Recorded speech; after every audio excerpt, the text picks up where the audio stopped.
What up, Blockheads? So today we're taking out the iron because I'm going to record a little video basically showing Miss Blockhead how to ride it. And since I'm showing her how to ride it, I figured I might as well just make a recording. And for anybody out there that's wanting to know how to ride a motorcycle, I'll show you. She wanted me to show her on the Harley Iron 883 versus the sport bike, so the R6. So we're taking the iron out.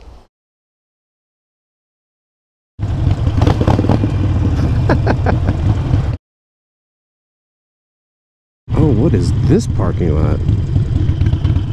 Oh my god, is this a fun spot parking lot? This parking lot is great. Perfect for what I need it for.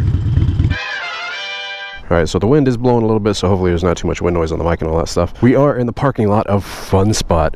It's huge! Oh my god, right? This is an awesome parking lot. So, Ms. Blockhead has actually recently picked up her interest again in learning to ride a motorcycle. So, she's been looking up a lot of YouTube videos, and a lot of those YouTube videos are kind of, like, they skip over some stuff, and, you know, like, they're kind of hard to understand. I've previously been an instructor, not a motorcycle instructor, an instructor for firearms, so I do have experience teaching, so I'm going to try and be kind of thorough. Basically, I told her that I would make a video for her showing her how to use, you know, like the clutch and the throttle and shift and, you know, brake and downshift and all that good stuff. So I'm going to kind of be starting from bare bones step one, you know, showing you how to ride a motorcycle. Now, step one, find yourself a big, open, empty parking lot, like this one.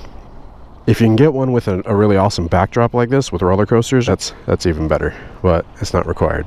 Another thing I would highly recommend doing before, you know, getting on a motorcycle, if you've already made the decision that you want to learn how to ride and you want to get a motorcycle, pick up, and this is funny because I totally still have this, pick up a MSF, basically the Motorcycle Safety Foundation Basic Rider Course Handbook.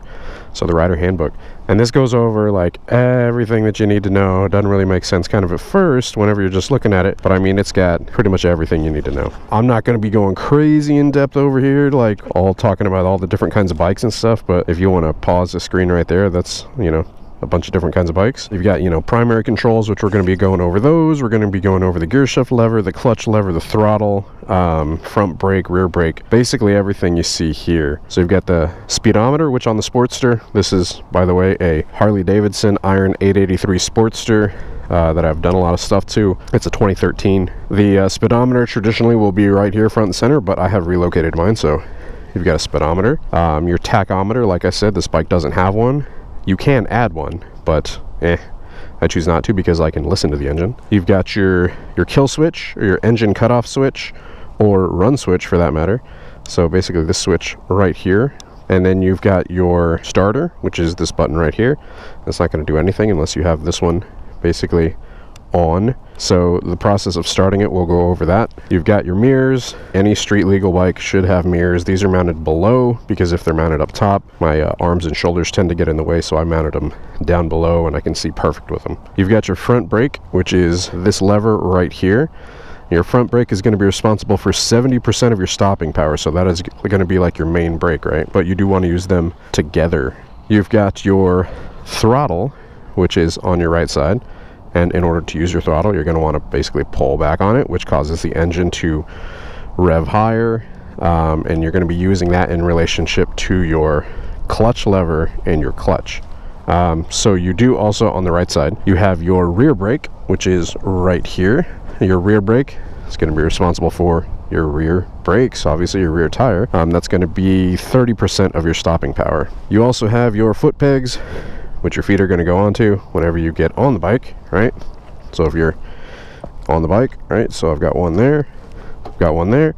These are called mid controls. There are a lot of bikes that have them up here. Those are called forward controls. And you do also have passenger foot pegs, which are these right here. There's one there, and then there's one that comes out right there as well. So those are foot pegs.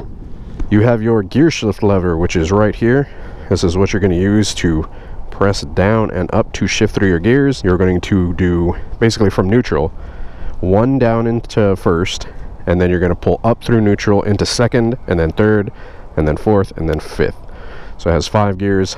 There are lots of bikes out there that have 6 gears, but traditionally it's 1 down, 4 up, or 1 down, 5 up. But so basically the sequence of that Starting from the bottom, you have first, neutral, second, third, fourth, fifth, right? And then some bikes have that sixth gear. So the neutral is after first. So like I said, 1, neutral. Why it's like that? There's a bunch of people that have theories of why it's like that. A lot of people say it's so you can just, like, if you're in a bind, you can quickly push down into first gear. You know, like if somebody's coming up behind you really quickly, it's more natural to, like, react and push down quickly and get out of the way than it is to try and get your foot under the lever and pull up, right? So that kind of makes sense. And I've actually had to do that before, so it definitely makes sense. On the left side, you have your horn, which is here. You have, once again, your turn signals, which on this model, this is going to be your left turn signal, that's going to be your right turn signal. Like I said, a lot of bikes have it on just one side. My Yamaha R6 has it just on the left side, and you press a lever to the left and it blinks left, press the lever to the right and it blinks on the right. You press it inwards to cancel the turn signals. You also have your clutch lever, very important. Obviously you can't do anything without your clutch lever. This basically provides power to the bike. So if you've got it pulled in, there is no power going to the transmission from the engine. If you've got it let out, there's full power going from the engine to the transmission, right? So if you ever panic, if there's any, like, time you need to stop, just pull that in and you're cutting all power from the bike whatsoever. So anyways, now that we got all that kind of parts and controls out of the way and stuff, I'm gonna go ahead and go through the process of starting it up. So here you're gonna have your ignition. You've got off, accessory, and then ignition, right?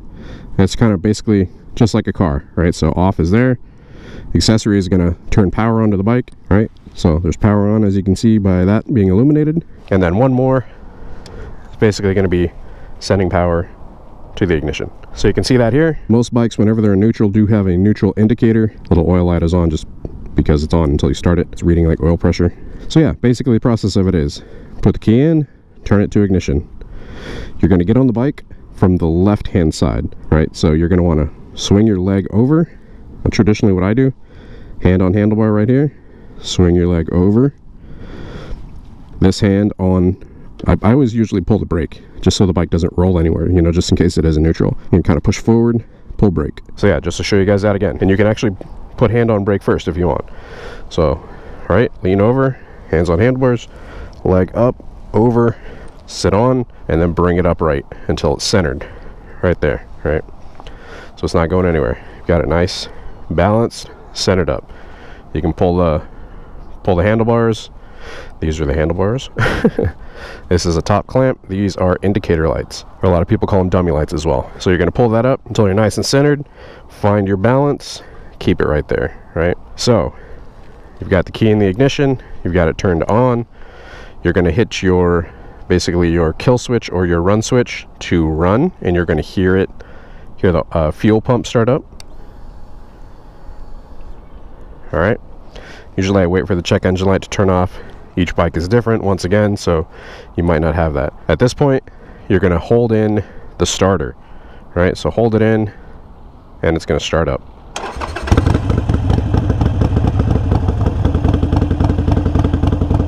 Cool. All right, so you've got the bike started up. Usually, if you're just starting it from a cold start, you want to let it warm up first. You know, just leave it for, like with fuel injection, there's a whole debate about, you know, some people say you should leave it running for like a minute. Some people say, like, you know, with non-fuel injected bikes, you can leave it for running a couple minutes. You do need to let the bike warm up. The oil needs to basically heat up so it can be more viscous, so it can run through the engine better and coat everything better. All right, so like I said, we are in neutral, which means that the bike can basically move forwards and backwards freely, right? So I can push it forwards, I can walk it backwards. So after you start it up, you've got your balance, hands on handlebars, you're not pulling back on throttle. What I do is I kind of push forward here, actually. You're gonna put your kickstand up, get it up and out of the way. All right, and since it is in neutral, you can actually walk the bike forwards and backwards, right? It's not engaging a gear, so it should just roll freely. All right, so you're able to walk it forwards, stop, you're able to walk it backwards. All right, and just practice doing that for a little bit. Just kind of walk it around, get a feel for it, get used to it.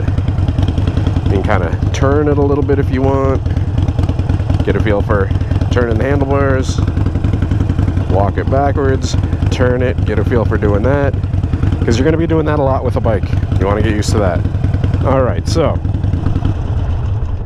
After you've got comfortable doing that, you can actually do that without starting up the bike, even if you have it in neutral, right? You can just sit here and walk it around. You can stand up and walk beside it if you want to get a feel for that. I wouldn't recommend it if you're not really comfortable with it, because if it starts tilting one way or the other, like this bike is pretty heavy. It's like 570-ish pounds, so it's on your comfort level. So basically, we're gonna run through the getting on the bike and startup process once again. All right, so you are mounting the bike from the left side. They say to mount it from the left side because it's leaning left, and you're basically pushing your weight into it so that it's not falling over. Not that it would fall over if you got on it from that side, but it's just kind of the proper way to do it, right? So, foot here, leg up and over, sit, tilt it up, find the balance, nice and balanced up. All right, you're going to put the kickstand up. All right, so kickstand is up and out of the way. All right, now we're going to turn the key to ignition. We're going to hit the run switch here, and then you're going to hit the starter or the ignition.